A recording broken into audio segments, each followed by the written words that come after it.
En el 2016 con Agustín Laje hicimos el famoso libro negro de la nueva izquierda, que ni sospechábamos que iba a viralizarse de esa manera. Lo veíamos como un libro político, donde estábamos dando una batalla cultural en un terreno ideológico político. Pero años después nos dimos cuenta de que la batalla era espiritual también. Y diría yo, es espiritual, político y cultural, pero y lo pongo en ese orden. El orden espiritual es fundamental, determinante, pero nosotros nos dimos cuenta después, ¿no? Y creo que a ver, si se pretende hacer una revolución cultural, el antagónico de la revolución cultural es la tradición cultural de una civilización. ¿Y cuáles son las instituciones difusoras, dadoras y transmisoras de esos valores que han sido dados de generación en generación? Dos, las iglesias y la familia. ¿Cuál es nuestra civilización? ¿Cuáles son esos valores transmitidos por espacio de siglos? Bueno, son los valores propios de la civilización occidental y cristiana. Por eso la ideología de género apunta a la familia y a la religión. O sea, porque sabe que son sus dos obstáculos naturales.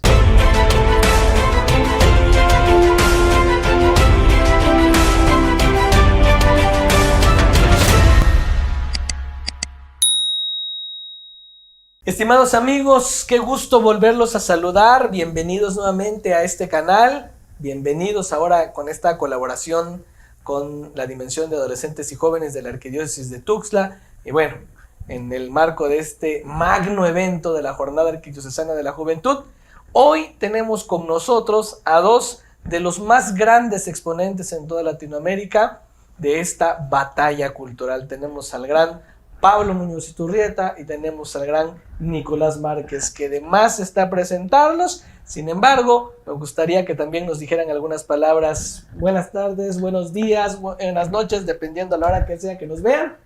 Bienvenidos. Gracias, Emanuel. Gracias, muy bien. Muchas gracias por tan generoso recibimiento. ¿Qué les ha parecido Chiapas? Bueno, hasta ahora lo que hemos visto, impresionante las montañas, el verde, pero entrar aquí al estadio y ver miles de jóvenes realmente es muy motivador. Bueno, lo mismo digo, me impresionó el espacio agreste, selvático. Uno además desde lejos, desde donde vivo, que es la Argentina, uno suele vincular a Chiapas con el subcomandante Marcos, con cosas peligrosas. Sin embargo, todo es amable, todo es cariñoso, lleno de jóvenes entusiastas, miles de jóvenes entusiastas, recepcionistas tan anfitriones tan generosos con nosotros. La verdad que dan ganas de quedarse unos cuantos días más para conocer. La gira no nos lo permite, pero la impresión que me llevo es gratificante. Ahí está, qué bueno que ya nos lo dijeron, lo escucharon, boca de ellos, ¿verdad? Y estoy convencidísimo porque he podido convivir con ellos que son muy francos, muy francos. Ya anoche tuvimos la oportunidad de platicar bastante y es genial. Quiero entrar un poquito a tema y a propósito de lo que comentas, Nicolás, a propósito del tema específico que dijiste, ¿no? El subcomandante Marcos, el ZLN, Chiapas, creo que a nivel mundial Chiapas ha sido conocido tristemente no por cosas tan positivas, ¿no? Chiapas muchas veces es sinónimo de pobreza, Chiapas muchas veces es sinónimo de ideologías políticas que muchas veces tienden hacia la izquierda. Pues Chiapas creo que vivió la última gran guerrilla posmoderna, le llamo yo, ¿verdad? Porque pues, fue en el 94 que estalló aquí con el ZLN. ¿Cómo ven ustedes la situación que se está viviendo tanto política, pero sobre todo, cómo enmarcan la batalla cultural aquí en este ambiente?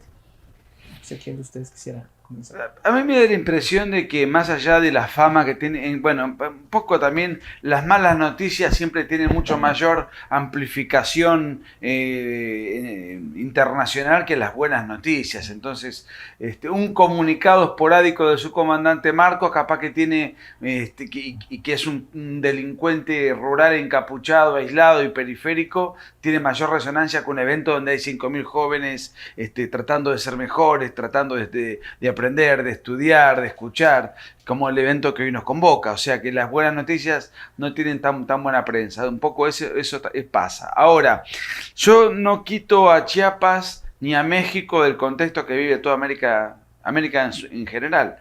Salvo excepciones, habría que ver qué pasa con las elecciones brasileñas y algún que otro país, algunos muy pocos países. El 90% del continente está pintado de rojo, con diferentes matices, con cada uno con diferentes características locales, con diferentes niveles de intensidad en cuanto a la radicalización del progresismo, pero el continente está viviendo un momento muy complicado, muy sórdido, pero yo advierto, y esto lo hablábamos hace un rato en otra nota que compartimos con Pablo, advierto una juventud pujante que se está rebelando contra eso y son miles y miles y miles.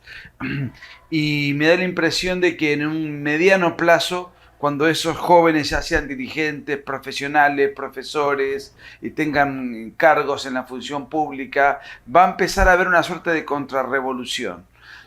Todavía no estamos en esa etapa, pero vamos camino a eso. Y entonces yo me siento muy optimista y insisto, a Chiapas lo coloco dentro de lo que le está pasando a todo el hemisferio, más allá de que cada región tiene características propias, pero hay una agresión progresista globalista y creo que hay una reacción subterránea que va a emerger en un mediano plazo. Sí, yo creo que en línea con esa agresión progresista globalista, más que teñirse de rojo, al menos lo veo yo, se presenta como una política teñida de rojo, pero en realidad es un mapa teñido de la bandera LGBT, que no es la bandera propiamente LGBT, sino que es la bandera del progresismo globalista, que de fondo de todo esto vemos a la Agenda 2030, vemos a los intereses de las Naciones Unidas, vemos los intereses de las grandes fundaciones que a su vez pertenecen a las compañías tecnológicas y las compañías filantro-capitalistas, vamos a decir, más grandes del mundo, ¿no? Como es el caso de la Fundación Gates, como es el caso de la Fundación Rockefeller, como es el caso de la Fundación Ford, como es el caso de la Open Society de Soros, que tienen una intención clara en, principalmente yo creo hoy en día, cambiar los parámetros y cambiar las distintas nociones por las cuales nosotros entendemos la realidad. Y ahí yo veo el peligro, ¿no?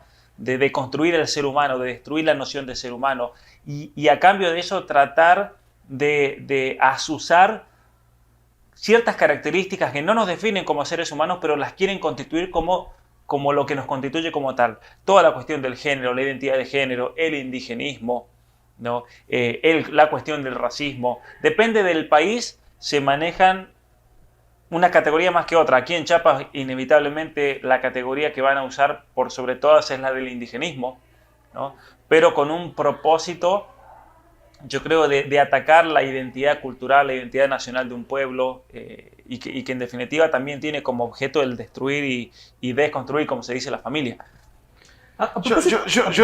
Para complementando, o sea, complementando lo que dice Pablo, que yo coincido, pero lo vinculo mucho con la izquierda porque lo que sostengo es que así como antes la izquierda promovía la lucha de clases, o sea, la tensión, el conflicto, ha trasladado ese conflicto hacia el feminismo versus el hombre y ver a la mujer y el hombre no como un complemento, sino como un divorcio, como enemigos irreconciliables, ver a la comunidad LGBT como un sector socialmente oprimido por un fantasma llamado heteropatriarcado y así sucesivamente, como que el conflicto se trasladó a lo cultural y así como antes se creía en el hombre nuevo socialista y se forjaba, se trataba de manejar como arcilla al ser humano, ahora con mejores tecnologías, con otras experiencias y con un packaging mucho mejor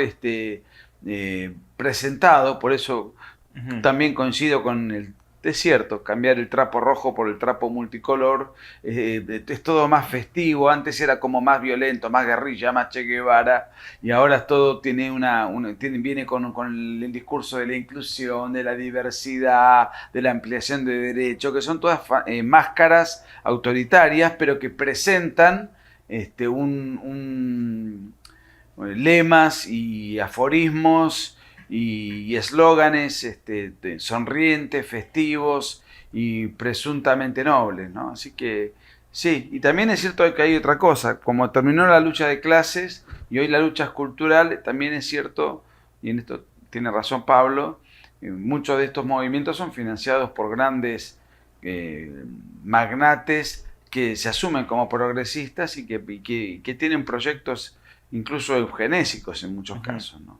Así que sí, el conflicto después de la Guerra Fría ha cambiado bastante, pero ha mutado, yo creo que ha mutado, creo que no es un nuevo conflicto, hay una continuación desde mi punto de vista, pero con características que la hacen, la diferencian bastante de lo que se ha vivido 30 años atrás. A propósito del tema que están tocando, el tema de la ideología de género, y precisamente viendo los colores que estamos aquí, digo nada más para que la gente no se vaya a confundir, miren, estos son los colores propios que se han utilizado como símbolo de la Jornada de la Juventud, ¿sí? Precisamente tienen un significado teológico, un significado más pastoral. Sin embargo, ¿cuál creen ustedes que sea la razón de que hoy día vemos un color o vemos multicolores o vemos ciertas características y de inmediato ya lo asociamos con este movimiento? ¿Será que ha habido una apropiación de la identidad y nos han dejado sin posibilidades de formar una identidad propia? Digo, porque hoy día muestras un arcoíris, automáticamente lo asocian con eso. ¿Ha habido un adoctrinamiento por parte de estos grupos? Si estos movimientos no contasen con aval estatal, aunque contasen con mucho dinero de todas maneras, serían muchísimo menos poderosos. El tener el respaldo del Estado les ha dado un lugar de privilegio y de poderío, en donde nuestra tarea, que es precisamente antagónica, busca desarmar, luchar contra esta prepotencia ideológica, se torna mucho más dificultosa, habida cuenta de la enorme desigualdad de recursos y de posibilidades de darnos a conocer y de amplificar nuestro mensaje.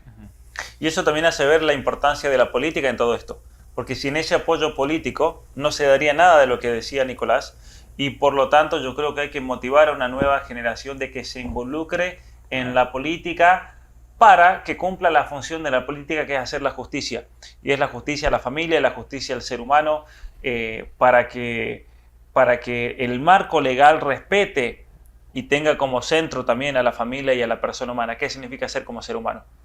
Muy bien. Ahora que comentan toda esta cuestión, me gustaría saber, ¿qué papel creen ustedes que juega, en este caso, la religión frente a este problema, frente a estos conflictos que hoy día nos están golpeando y nos están dando en la cara? ¿Cuál sería el papel de la religión y de las instituciones religiosas específicamente? Yo sí, cuando en el 2016 con Agustín Laje hicimos el famoso libro negro de la nueva izquierda, que ni sospechábamos que iba a viralizarse de esa manera. Lo veíamos como un libro político, donde estábamos dando una batalla cultural en un terreno ideológico político. Pero años después nos dimos cuenta de que la batalla era espiritual también. Y diría yo, es espiritual, político y cultural, pero y lo pongo en ese orden. El orden espiritual es fundamental, determinante, pero nosotros nos dimos cuenta después, ¿no? Y creo que si se pretende hacer una revolución cultural, el antagónico de la revolución cultural es la tradición cultural de una civilización. ¿Y cuáles son las instituciones difusoras, dadoras y transmisoras de esos valores que han sido dados de generación en generación? Dos, las iglesias y la familia. ¿Cuál es nuestra civilización? ¿Cuáles son esos valores transmitidos por espacio de siglos? Bueno, son los valores propios de la civilización occidental y cristiana. Por eso la ideología de género apunta a la familia y a la religión. O sea, porque sabe que son sus dos obstáculos naturales.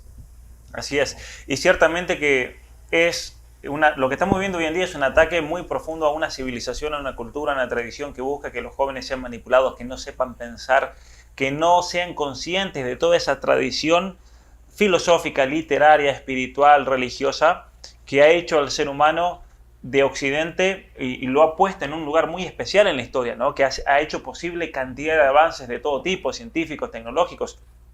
Entonces, cuando miramos la historia de la formación y la conformación de nuestra cultura, la iglesia y en especial el trabajo de los monjes, los monasterios durante tantos siglos, cumple un rol fundamental y es ese aspecto religioso el que forja verdaderamente una cultura. Ahora, cuando se busca imponer una nueva tradición o una nueva cultura por medio del posmodernismo, lo que hace el posmodernismo no es destruir una cultura y cambiarla por otra. Por ejemplo, nosotros en el paganismo vemos una transformación cultural donde no se destruye todo, sino que se toma lo mejor, pero se le hace un aporte tremendo por medio del mensaje del Evangelio. Y eso hace lugar a la civilización cristiana. Lo que yo veo con el posmodernismo es que, y toda esta agenda progresista globalista, busca destruir absolutamente todo, borrón y cuenta nueva. Aculturación en lugar de pero no tiene nada que ofrecer a cambio. Entonces lo que vamos a tener es un nihilismo total que se manifiesta como una cultura de la muerte. Cuando el Papa Juan Pablo II dijo vivimos una cultura de la muerte, yo la primera vez que lo escuché debo haber tenido 13, 14 años. Inmediatamente lo entendí por una política que impone el aborto, la eutanasia, pero después de muchos años, yo creo al menos, y lo digo en mi libro, Las mentiras que te cuentan, las verdades que te ocultan, ahí hago una reflexión sobre esa frase y digo, me parece que quería decir otra cosa. Él lo que quería decir con una cultura de la muerte es que nos están destruyendo y matando una civilización y a cambio nos dan un nihilismo relativista que solamente puede terminar en el suicidio de una civilización, el suicidio de la familia, pero también el suicidio del individuo. Porque si vemos las consecuencias de la ideología de género en la persona humana, ¿en qué terminan? Terminan en el suicidio. Eso es un dato. Es un dato. El 53% de las personas transgénero intentaron cometer suicidio en los Estados Unidos el año pasado. El 53%.